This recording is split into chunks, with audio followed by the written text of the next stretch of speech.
Hi guys! Kung napanood niyo yung last upload ko ay umuwi nga kami sa aming probinsya. And then ngayon, nag-decide ang magulang ko na bisitahin ang kanyang mga magulang. Yes, tama po kayong nakikita. Cemetery po ito at kung mapapansin nyo, mga bahay po ang nakatayo dyan.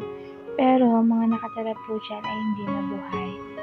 Mga patay na po sila. Kailangan lang natin mag-ingat kasi maputik ang daan. Tinanong ko sila kung malayo pa ang punto nila lolo at lola ay malapit na daw.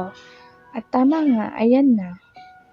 Sabi pala ng aking ina na magkasama ang lolo at lolo ko at yung tito ko na bago lang po namatay. At ito po siya.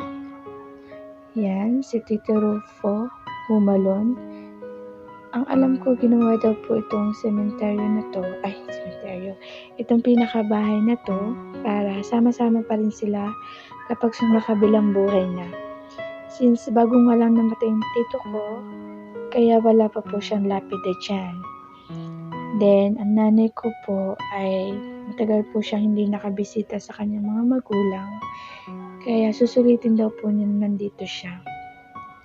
At nag-decide muna sila na maglinis bago po magdasal, magtirik ng kandila.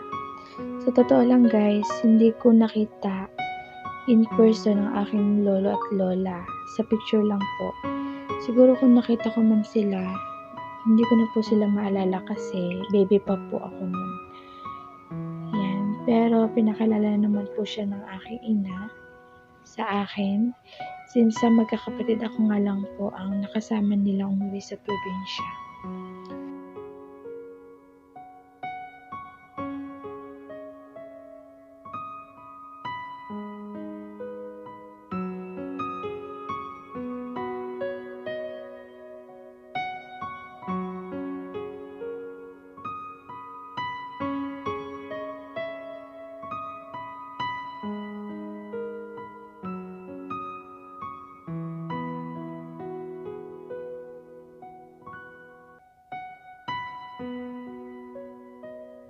Hanggang sa muli po nating pagkikita.